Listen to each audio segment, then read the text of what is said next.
All right, welcome everybody. My name is Kate Gardner, and I am the co-founder of scientifyRESEARCH. We're a research funding database. I'll be your host today. We're very excited about this webinar and excited to welcome Dr. Jaydene Witchell as our guest speaker.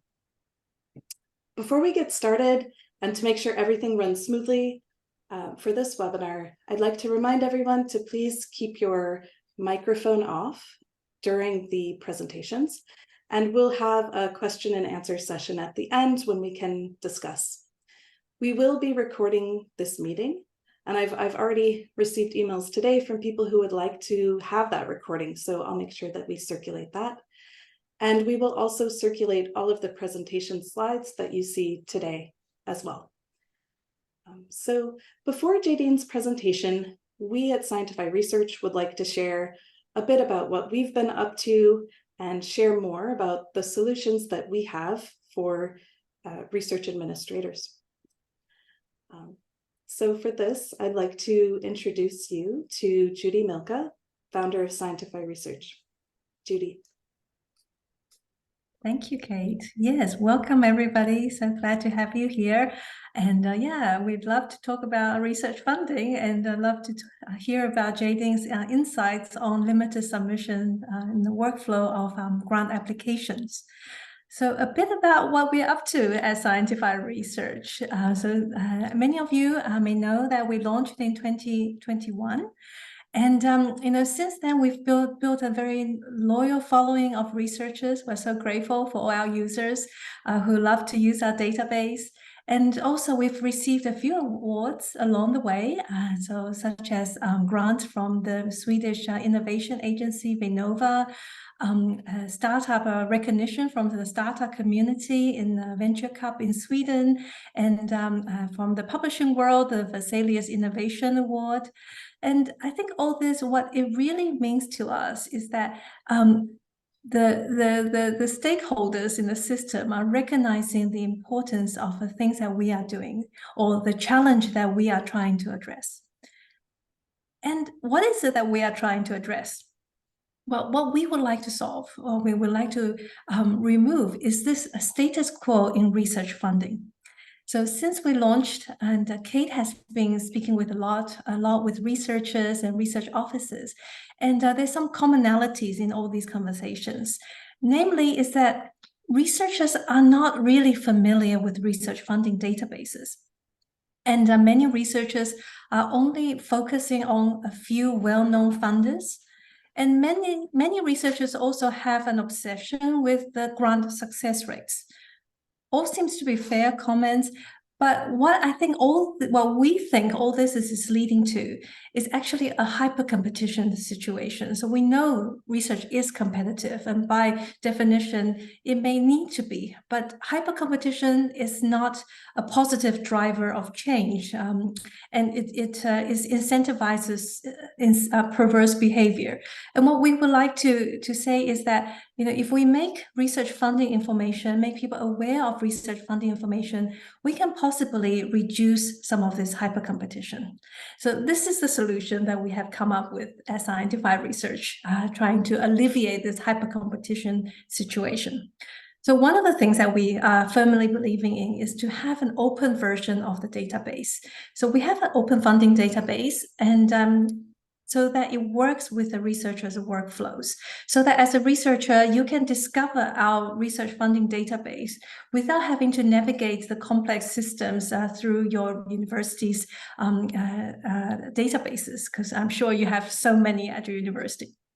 The other thing, of course, is very important, easy access. So you should be able to be anywhere in the world, especially these days when everybody has more and more remote work, and now that conferences are also back, people are traveling again and not necessarily on campus. And so easy access is super important. Another thing that we believe is really important is to provide accurate eligibility filters. I think some of the the pain points in using or adaptation of using a research funding database for researchers is actually the inaccurate information that's been provided by the existing solutions. And so we are very, very stringent with our eligibility filters so that we can provide relevant funding information to our researchers. And for our premium users, we also have organizational tools. So tools that help you, so researchers and research officers, to track funding information so you can save them as favorites, and also to be able to disseminate that information easier to your researchers. And the other thing also that's very exciting is we often get asked the question of, do we also provide grant editing services? And we're really pleased to announce that, yes, we do now. And we have a collaboration with Grant Desk that would facilitate grant writing for researchers. So speaking of easy access, here is what the login page at scientifyRESEARCH looks like. We have also recently integrated OrgID. So as a researcher, you can put in your OrgID and access quickly, or you may wish to use your Google sign-on. So I mentioned that the search filters are really important. And so what we have very extensive search filters, I realized.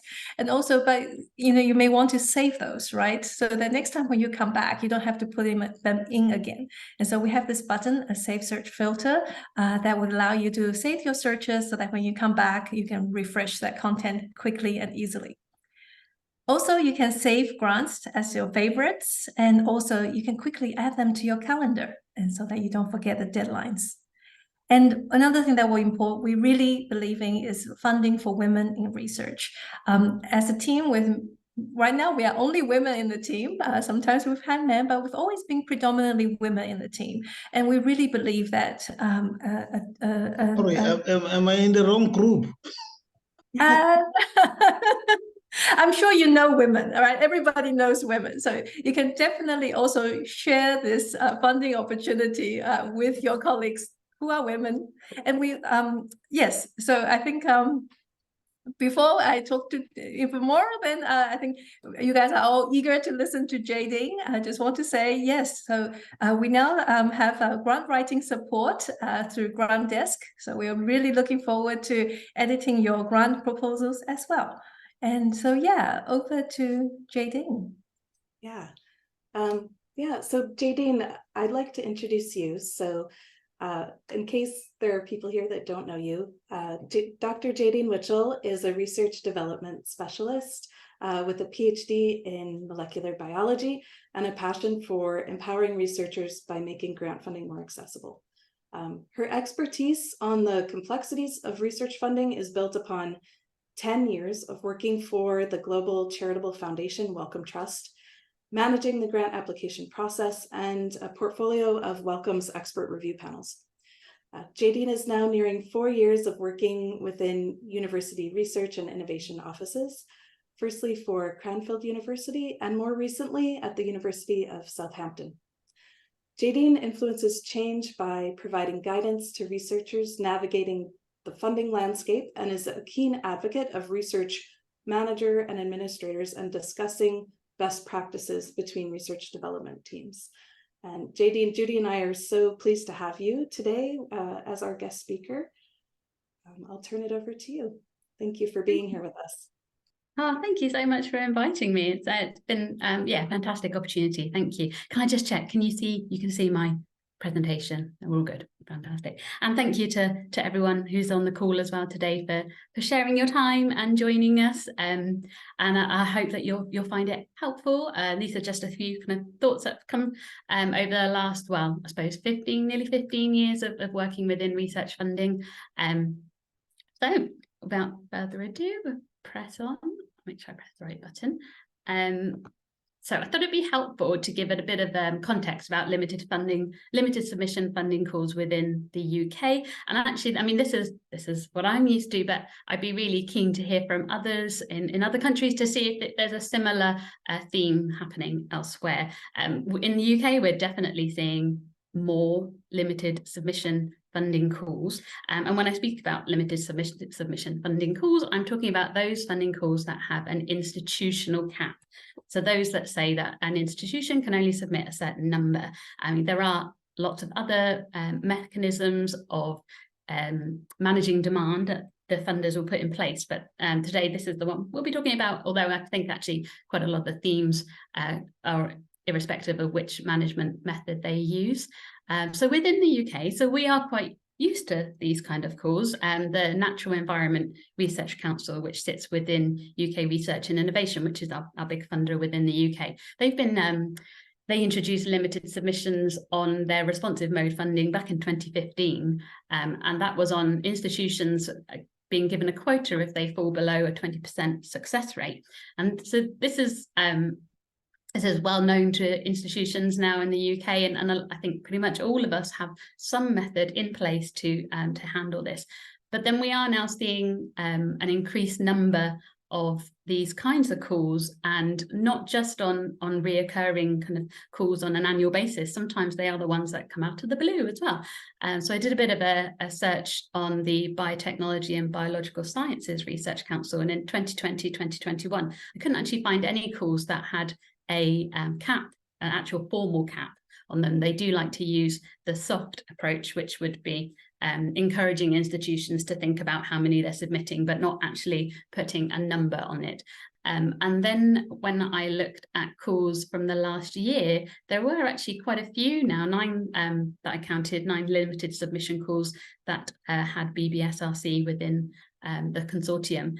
And they were all large. They were all large calls. They're multi-million-pound calls. A lot of them are multi-institutional as well. These are the ones that you're never quite sure when they're going to come out. So we'll talk a little bit about that, actually, how we handle that.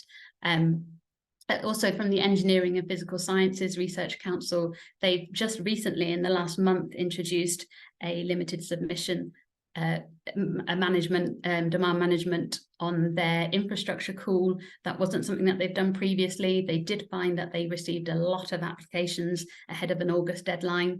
So this is something that they've introduced. They're actually also surveying universities on how we implement workflows within internally to manage these limited submission calls. So that's quite an interesting take, I think, the fact that the funders are now they're producing their own equality, diversity and inclusion plans, but they're very aware that actually the workflows and the things that the universities are doing impact on that heavily, about who they're actually seeing come through the door. And then in the UK, we also have academies. The Royal Academy of Engineering has a research fellowships and early career fellowship. You're allowed 2 submissions per institution, but they do have positive action initiative as well, which will allow you up to 4. So this is something that I think we're getting very used to. Universities aren't necessarily set up to respond to these kind of things, but as we're seeing more and more of them come through, we're having to actually think, well, is there a better way of working with these? Is there a better way of actually managing them? So I do have a poll, because I'm quite interested to hear from those joining us today whether you have come across these kind of calls previously. So bear with me while I hopefully start the first poll, sorry. If I could ask everyone, hopefully you can see that. If you could just give us an idea of, is this something that you've come across previously? And what kind of role were you in? Oh, fantastic. Thank you. I can see lots coming in now. So mainly research administrators at an institution have seen this. And I think what's fantastic about the audience who we have today is that we have quite a spread geographically. So you get a sense that actually maybe this isn't just a kind of UK theme, it is actually happening elsewhere. And we've got a research applicant, a funder, and then 8 people who haven't encountered these yet, but maybe you might do. It's good to have them on your radar.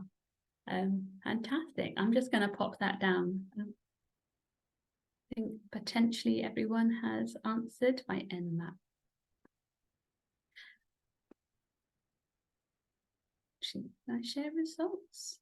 Can you see? Hopefully you can see the results there. I think that's it shows, 62% of you are research administrators at an institution, and you have indeed encountered limited submission funding calls. So I think this definitely is a topic that is close to everyone's day to day. That's brilliant. Thank you. Pop that down. And the other thing that would be fantastic if we could just share in the chat box one word that comes to mind when you think about limited submission workflows. I'm quite keen to understand a little bit about how other institutions approach this. Is there anything that you think we could be doing better, or great examples of something? Please do pop that in the chat, but I'm going to head on to the next slide if I can. So today I thought I've grouped my part of the presentation into 3 themes essentially. So first, looking at the workflows themselves. So that's trying to achieve something that's open, transparent, and fair.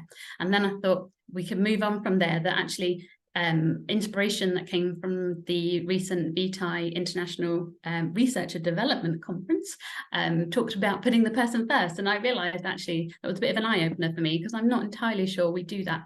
And then how that might then take us forward into kind of more changing our perspective and reimagining the future. So inspiration for open, transparent, and fair workflows.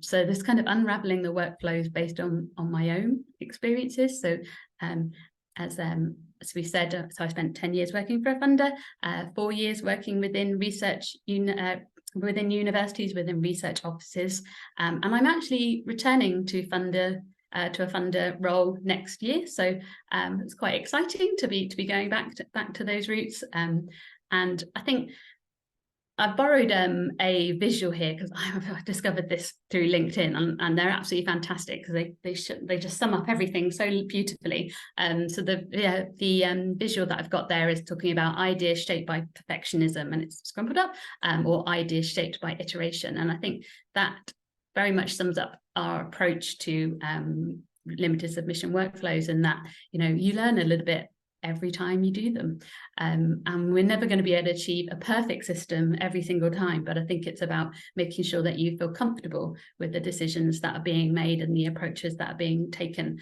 And if I'm totally honest, I'm not sure we are there yet.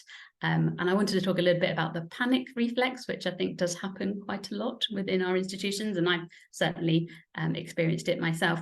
So we'll move on to talk a little bit about that. So funder publishes a call with a limit on the number of submissions each institution can make. So every research office or pre-award support team will be asking themselves the same question: do we need to do anything with this information? And you'll go down 2 routes. You might decide, actually, we don't need to do anything on this occasion. Potentially that's because the funding call maybe is outside of your kind of institutional remit or your research strengths, and you think, we're probably not going to get many applications for this, if any. And there could be a multitude of other reasons for why you decide, actually, on this occasion, for this call, we're not going to take this any further. Or you might decide, actually, yes, we do need to do something with this information, and should we implement some kind of internal shortlisting workflow? Again, you might decide no.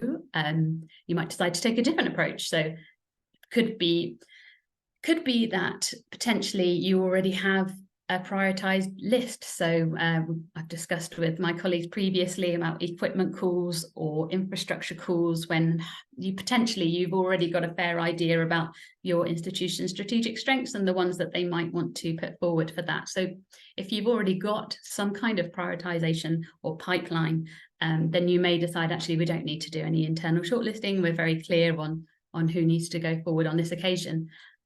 There are some slightly questionable things that might happen at this stage as well, and I mean, I'll leave that up to everyone's kind of interpretation, but there are instances when individuals might decide, actually, I think I know someone who could go for this call, so let's not worry about doing internal shortlisting. I'll just let them know, which I think if we're trying to be open, transparent, and fair, then I think potentially we all agree that that's probably not the best route to go down. The other thing you might decide to do is, instead of actually having a workflow, you might say, actually, let's just pop out an email to say, if you're interested in this call, let us know, and take a bit of a softer approach, which is perfectly reasonable as well. I suppose the only challenge that you might have there is if you get a lot of people contacting you and saying, actually, yes, I'm very interested, then you may then have to backtrack on this and take a different route and actually look at doing some kind of shortlisting. So once you've decided, actually, yes, we do need a shortlisting workflow, what do we do next? And this discussion happens on a regular basis within the research office. I'm sure it does for many of yours as well. And I think we'd all agree that it's different each time. You're weighing up so many different eventualities, you're weighing up so many different factors. It depends on so many, depends on the call, it depends on the funder, it depends on the remit, it depends on the size of the award. And as pre-award support within an institution, it's kind of our responsibility essentially to decide which way to go. So once you've decided that you would like to implement a limited submission workflow, then you've got even more decisions to make. So you're going to have to decide, well, how are we going to collect this information? What do we need to ask of our applicants? What information do we need to make an assessment? What is our funder looking for? Do we do a written form, or do we decide to go for a pitch to panel? And there's no right or wrong answer here. It is entirely dependent, as I said, on the situation at that time and the community that you're working with. I know we've been trying to move more to using Microsoft Word forms or some way of collecting information that doesn't rely on emails. So it does get incredibly tricky. And some of you may have processes in place if you have a grants management system, for example. So there's lots of things to take into account on that. You also have to have someone to assess that information when it does come in. Again, this can be quite a tricky and challenging subject in some communities, some institutions, as who is actually going to assess this information. Normally it does fall to the senior academic leadership. You might have directors of faculties or pro-vice chancellors, but sometimes I wonder, is that the best approach? They're usually incredibly busy. They may not actually be that comfortable or informed on the scheme, so potentially they're not too sure what the fund is looking for, and it can sometimes create a bit of a bottleneck if they have a lot of other things, a lot of other competing priorities at that time. So that's someone to assess, and so you also have to have a timeline, and this is the bit that I would like to just reassure everyone that I think timeline is a significant issue. As a research institution, we are responding reactively to what's being published by our funders. So sometimes those timelines are completely out of our control, and we just have to do the best that we can within the situation. So what you're really trying to do is balance providing sufficient time for an individual to write an expression of interest or to develop an idea to the point that they can pitch to a panel. But then you don't want to put too much time on that end of the workflow, because after you've chosen your individuals to go forward, they need sufficient time to actually write the bid. And so it's kind of trying to get that balance between the two. How do you publicize the workflow within your research community? And cannot tell you the amount of times I've had this conversation with my colleagues about the comms dilemma. How do you let everyone know? How do we inform our community that we're running a shortlisting workflow? Will they see the emails? Will they potentially see the call through an external database or website and pick up on it there, but not realize that we're running something internally? So that is constantly, there's never, there's always too little information or too much information. And it's, again, trying to get a nice balance between the two. And then finally, I popped this one on because this is something that we experienced a little while back in terms of how many people do you shortlist? So do you shortlist the exact number that the funder is asking for? Or do you create a reserve list just in case someone drops out? And I think what's really important there is actually managing people's expectations. Do they understand that they're on reserve list? How does that feel to be on a reserve list. You haven't quite made the cut, but if somebody else doesn't go forward, then hey, we'll just pop you in. And I think we have run into, understandably, we've run into kind of concerns around that previously when we've tried that approach. So I think that's a challenge, and it'd be really interesting to know if other people have any, if you have any thoughts around that, or if you feel very strongly one way or the other, please do pop in the chat. Which actually I will come to and have a look in a minute, because I see we've got a few in there. So that's essentially kind of the main things around looking at developing a workflow. And I thought, what would be fantastic is if we could learn from our funders around this. I mean, essentially what we're doing as an institution when we are internally shortlisting, when we're shortlisting internal candidates, we are taking on the role of a funder, and we're not really set up in that way. So I think when we were just experiencing 1 or 2 calls that had a limited submission on them, then it was manageable. But now we're starting to see them a lot more frequently, and they're large grants as well. And you start to think, actually, I think we need something a bit more robust in place. And this is our funders' bread and butter. Essentially, they've been doing this for a long time. And going back to that image previously, they've gone through so many iterations now. They've learned round from round, scheme to scheme, about the things actually that works really well, or maybe we might want to do that a bit differently. So some of the things that we could potentially think about applying, or maybe actually some institutions are already going down this route. I know at least a couple, in terms of simplifying our workflows by aligning our processes and our timeframes, creating a shared approach across all of the calls and the funders, in terms of maybe you might want to look at a calendar of, if you can, around reoccurring calls, so that you know, okay, this call is going to be published then, so we need to make sure that we've got our workflows initiated by this point. And then actually, if you can put that in place in advance, that really helps applicants to understand what's expected of them. Consistency around common questions and application form formats, and not deviating from the agreement. I think that's a really important thing. Is that sometimes when you may have a form, or you may have a process in place, but the call comes out and you think, oh my gosh, we haven't got time, there's no time, we'll just do this. And I think if you do have something in place, it's really important that you stick to it. Robust decision making, and I think there's potentially a lot that research institutions could learn from our funders around this, about actually using formal panels and committees, so we don't always have to go to the same senior individuals. Could we have a panel that individuals sign up for a period, like they would do for a funder? Stronger governance around conflicts of interest, around our expectations and training of those individuals as well, so that they know what are they assessing, what are they looking for.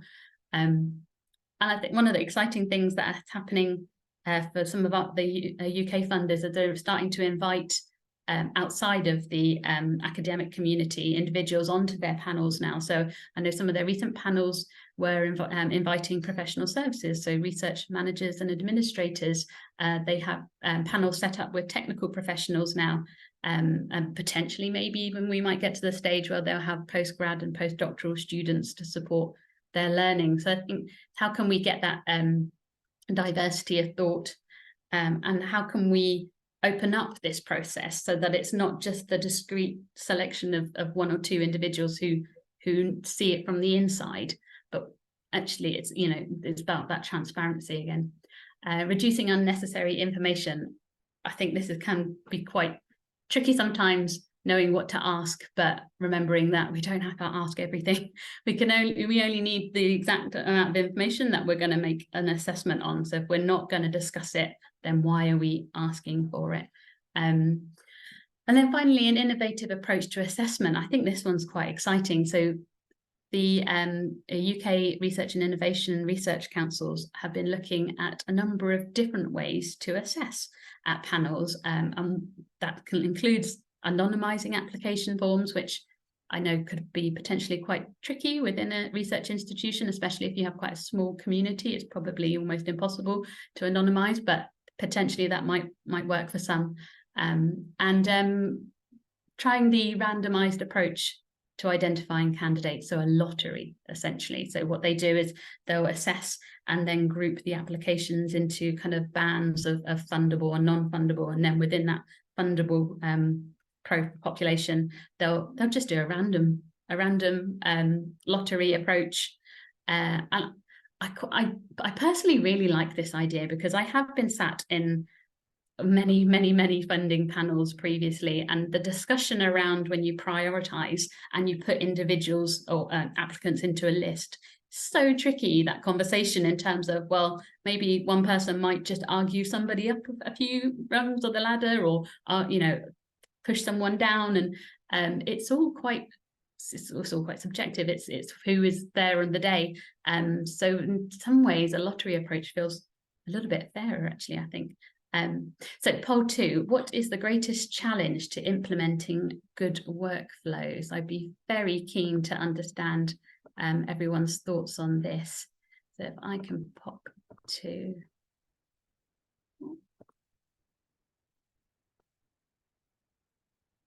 Oh no, sorry, Kate, it won't let me do poll 2. I wonder if that's because I have to stop sharing. Oh, sorry. Fantastic. So from your perspective, which of the following presents the greatest challenge to implementing good limited submission workflow practices in your home institution, or more broadly? So do you feel that you've potentially got a lack of information on good approaches, a lack of time? I think that's something that we do battle with on a daily basis, not feeling empowered to make or suggest changes. I think, again, that can be quite a challenging subject. If you within the research office actually feel like, I'm not sure if anyone's going to listen to some of these ideas, you may even experience resistance. I can see if some people would take the resistance to making changes, or all of the above. I thought I'd pop that one in as well. Oh, brilliant. Thank you very much. It looks like a lack of time. That might have been me swaying that. There's no time. Yeah, and a lack of information on good practice approaches. I think that's really important as well. It's hard to know what you don't know, isn't it? Fantastic. Right, I'll pop that one. If I share the results, hopefully you can see that there. So 37% of you, a lack of time to make changes. I think that's so true, isn't it? Because what we find, we just end up doing the same again, because I think, well, I haven't really got time to think about this right now, so we'll just implement what we did last time, but not really having proper monitoring in place. I know that's something that I've discussed on many occasions about, well, actually, did it work okay last time? Did we capture if it didn't work okay? And what might we do differently this time? I think a lot of that depends on having the resources and the time to make that, to have those discussions. And a lack of information, 32%. Yeah. Fantastic, thank you. Hopefully that's okay. So I think this is taking me to, forward. So I mentioned at the beginning that I attended the VITAI International Researcher Conference in September 2023. So that's just last month. Maybe some of you were there as well. It's the first time I've gone to the researcher conference, but it was fantastic. I really enjoyed it. And I think it cemented my thoughts around the lines between research development and researcher development are actually getting so intermingled now. I think a lot of what I would do, I'm a research development manager, but I think actually a lot of what I do is researcher focused. It's about training the individuals. And one of the key themes from the VITAI conference was actually, are we putting the person first? Are we thinking about the people, or are we too focused on the workflows? Are we too focused on the processes, on the timelines, on the decision-making and the forms? And potentially, are we losing the fact that actually there's a person at the other end of this application, and they need, are we kind of co-creating these processes with them so that they're on the same journey? So from this, I thought, full disclosure, I've never actually applied myself to a shortlisting process, but I've spoken to many of academic community who have, and these things come through, and you know, kind of day to day talking with people. So this is kind of what I've picked up from others. So when we approach limited submission as just another process, you start to realize that there are some barriers to this process that potentially we hadn't fully appreciated. So I haven't written a research bid before, and I think I've heard that on a few occasions, and I'd be interested to hear from others. But in my experience, we don't tend to support or provide guidance or support when an applicant writes an expression of interest for internal shortlisting. Tends to be a line. There's a line that we draw there in terms of saying, well, we're going to be part of that assessment process, so it wouldn't be appropriate for us to advise you or guide you or help you, which actually seems a bit crazy, really, because these individuals potentially have never written a research application before, and here we are asking them, pop it all in a form, we'll make an assessment on whether we think that this is a goer or not, and then we'll help you write your application. And it doesn't sit comfortably with me at all. Interestingly, I'm going to be working for a funder next year, as I said, and they take quite a different approach, and I'm quite excited to see how this works. But they have quite a smallish community that they work with in terms of it's a very location specific grants, and they work with those researchers right from the beginning to help them write the applications that they then take to their assessment panels. And that was quite a new approach. I think, I mean, it blew my mind a little bit because I'd not heard of that. And we definitely didn't do that at the funder that I worked for previously.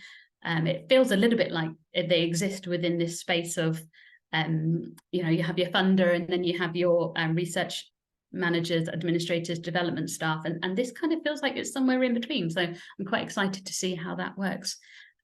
So other things, barriers that we may not fully appreciate. So a lot of the time in these processes, we ask the candidate or the applicant to get approval and support from their senior academic, but we don't always check that they've got that they feel comfortable doing that, or do they feel sufficiently informed to be able to have these discussions with their senior academics. I think from the outside, sometimes it can seem very easy just to say, well, just have a chat. Maybe that's because we're quite used to talking to them, but if you're a early career researcher or postdoctoral researcher, potentially you just don't feel like you can have those chats.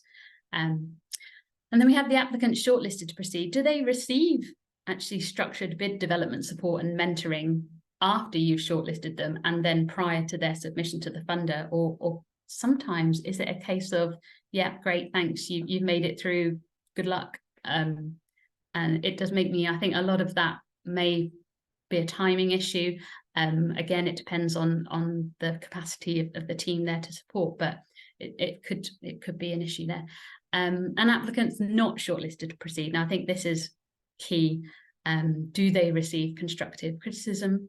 Do they receive advice on focus areas, ways of improving?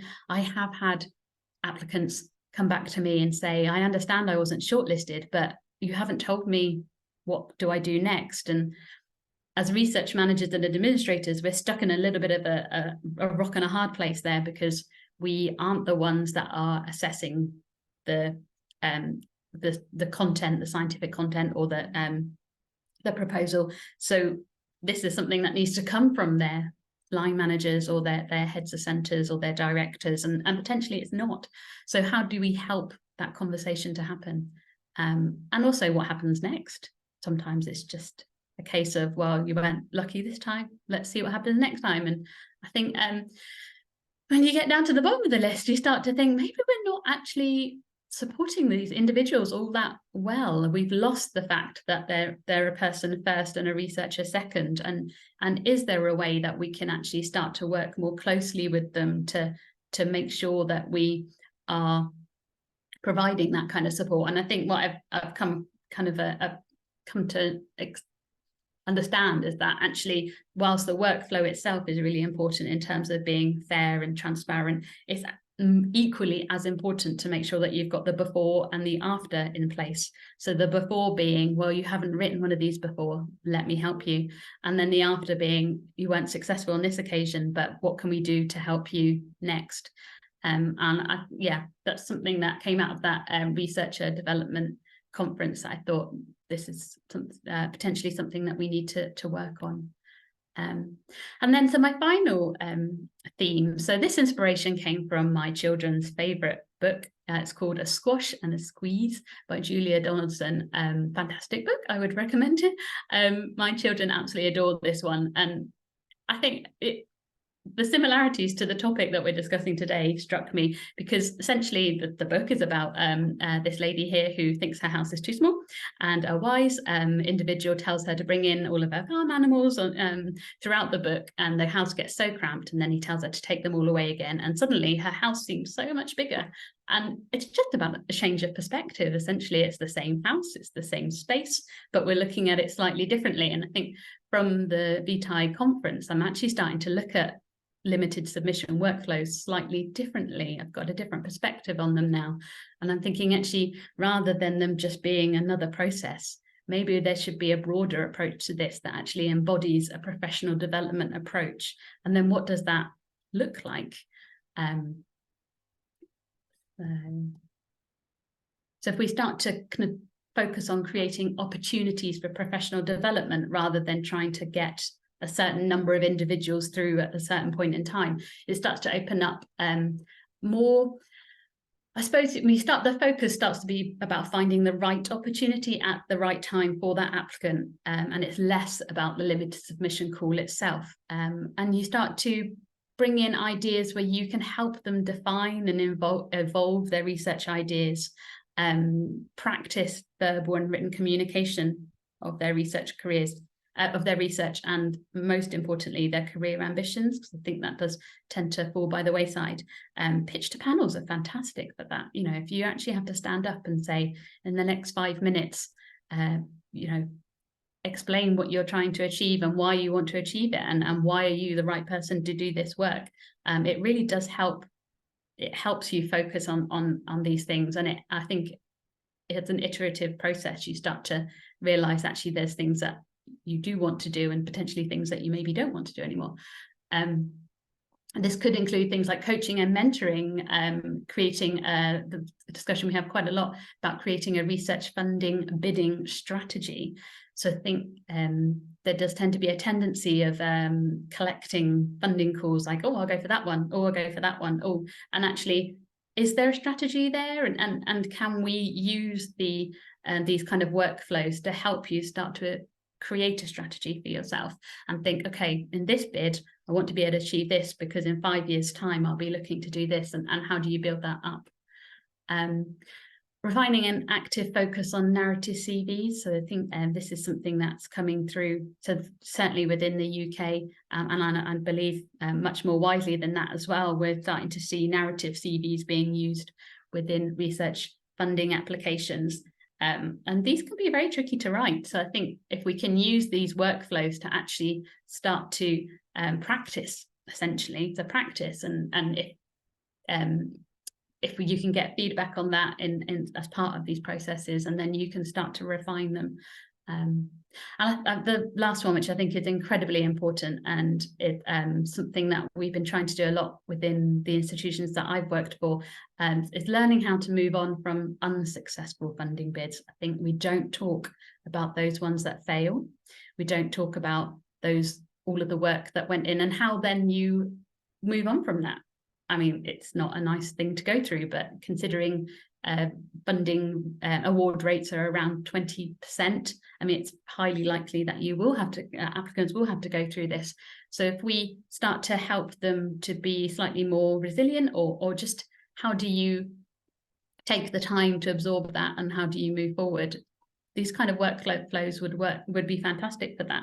It's that kind of practicing that and discussing it with your line managers and with your peers.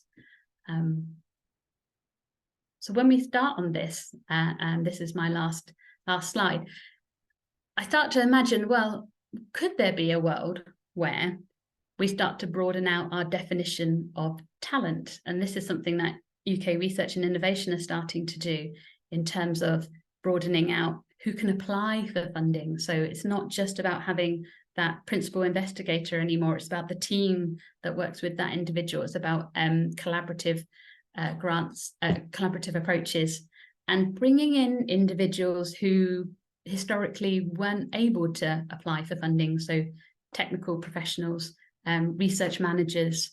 And I think the fantastic thing about UKRI's approach to this is they're saying, okay, so we support the researcher concordat, we support the technician's commitment, but actually the activities that we do for both of those are fairly similar, because we're talking about people's professional development and fair recruitment.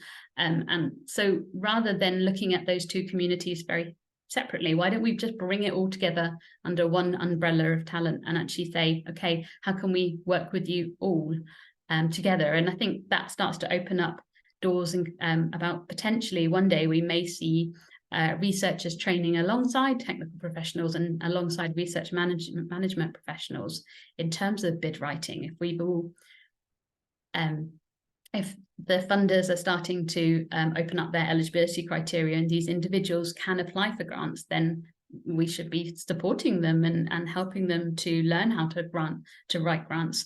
I worked with a technical professional who applied as a principal investigator on an equipment grant, and it was the first grant that he'd ever written. So, you know, there's so much that we could be providing around this.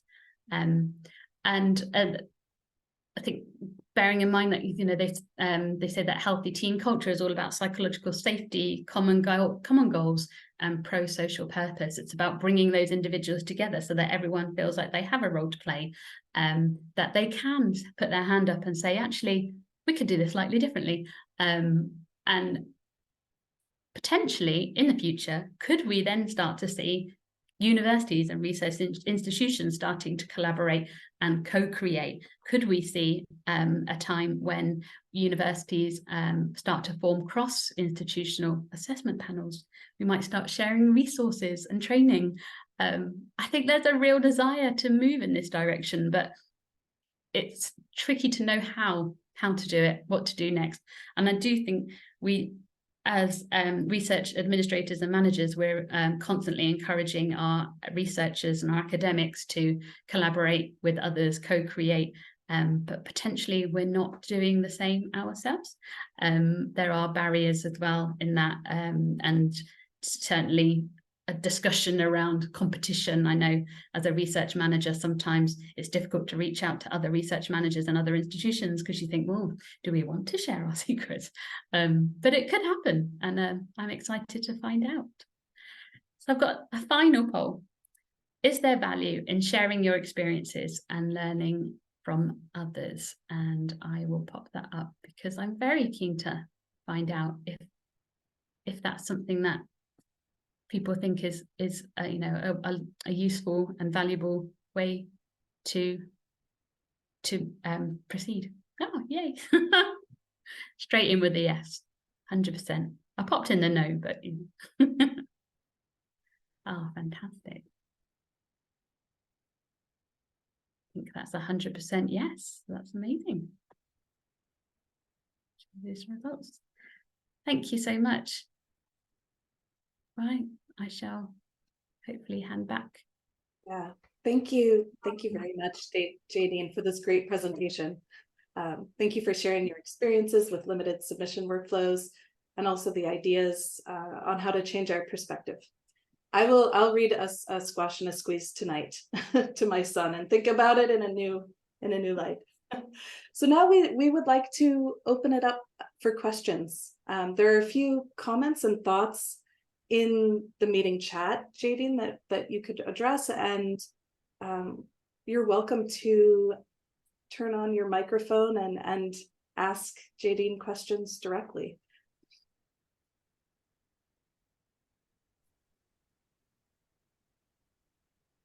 Good afternoon, Jaydene, Dr. Jaydene. Hi. My challenge in research funding is my age. How could one circumvent that? Oh, so do you mean in terms of accessing funding? Yes, yes. I believe, though I'm a pensioner and But as long as I'm still alive and willing to learn and educate and share my experience and my knowledge and research some of the things.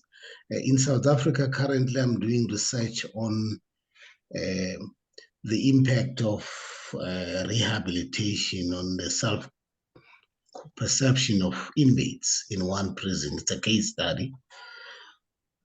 Mhm. But I think we need a lot of that because there's so much crime in the country. The challenge is, why are prisons overcrowded and so much recidivism, whereas there's rehabilitation? There seems to be a discord there. So one looking at what would be the cause of so much recidivism whilst there's so much overcrowding.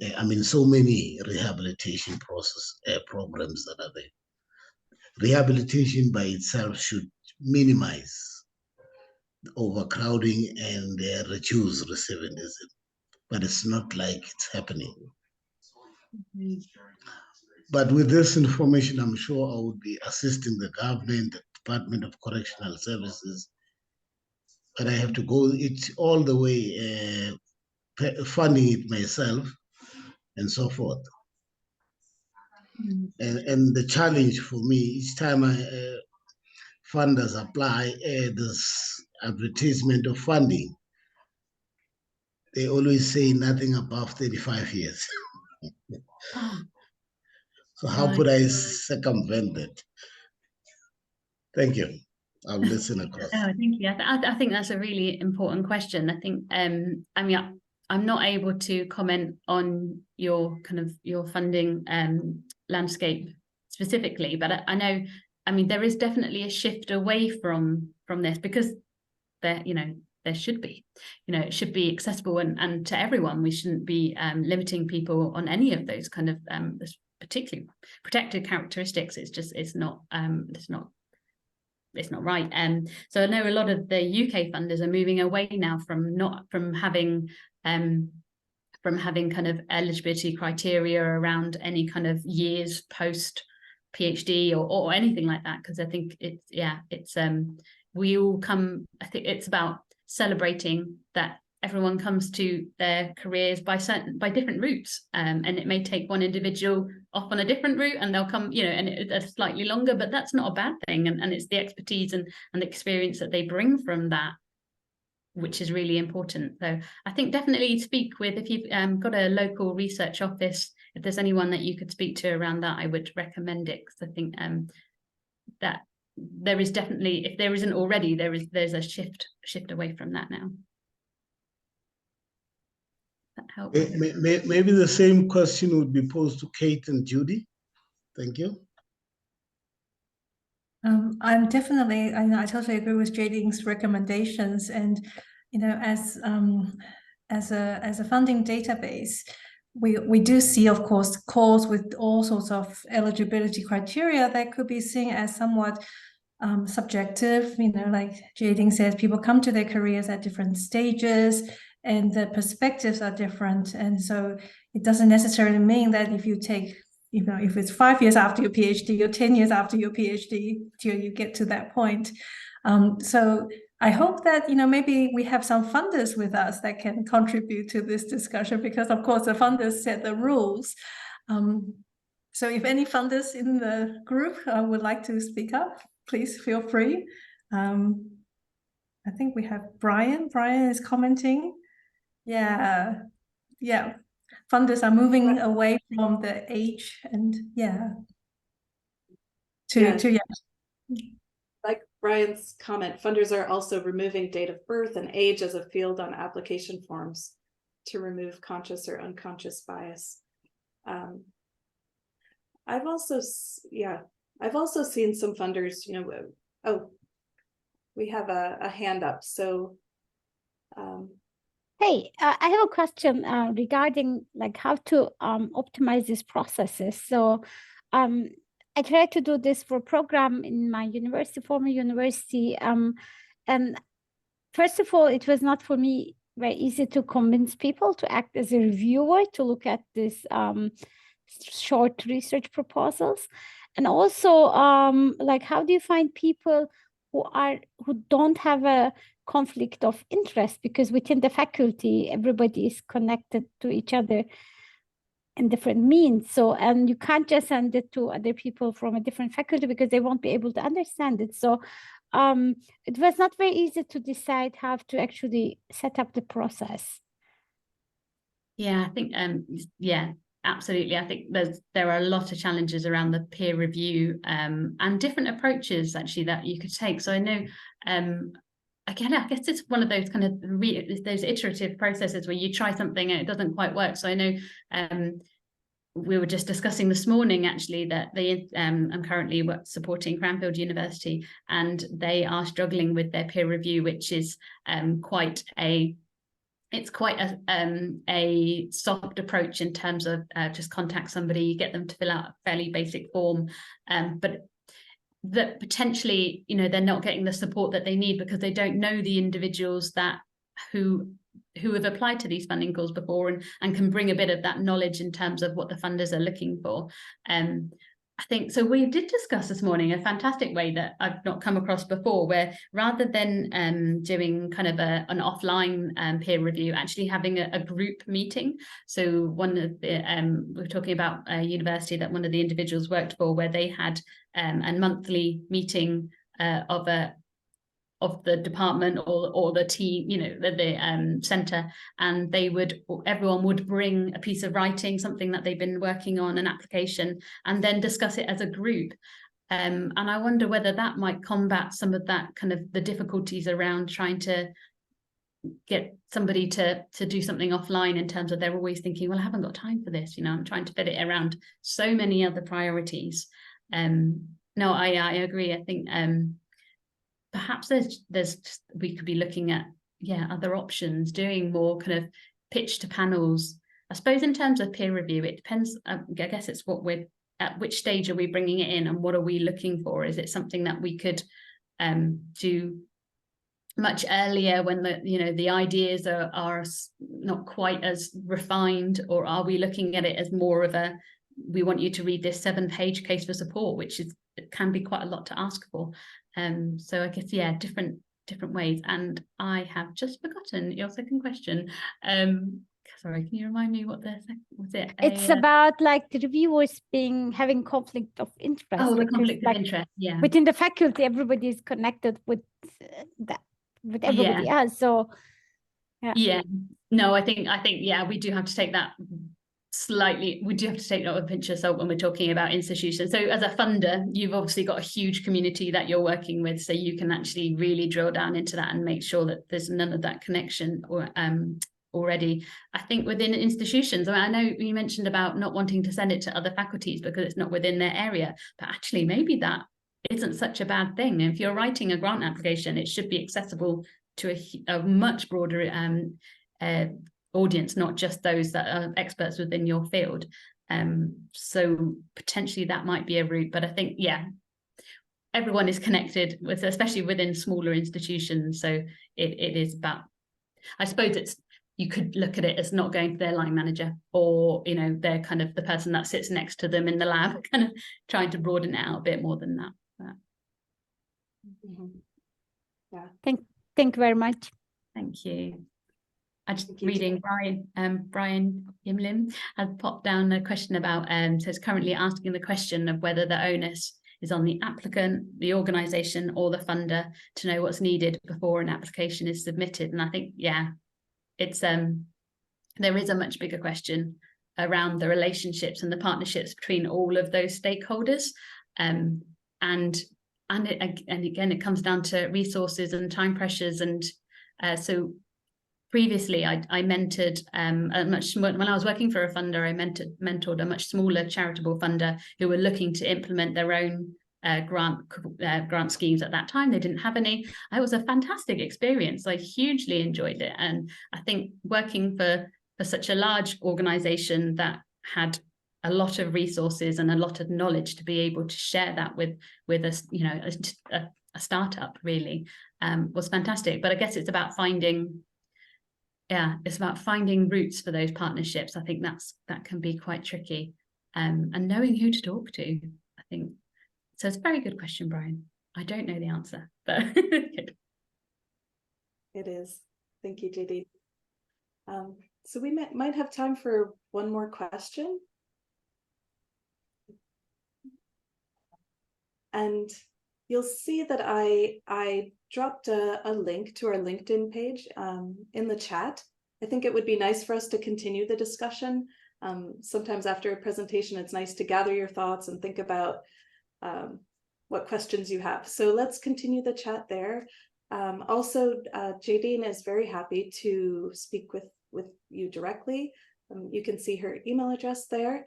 And I think Jaydene is looking to collect examples of good practices. So please do write to Jaydene directly to discuss, or we can have the conversation as well together on LinkedIn. Yeah.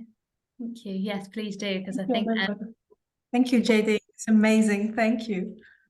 I think I can speak for everybody. I was listening to every single slide. I was like, oh my God, I have to know everything. This is amazing. Thank you.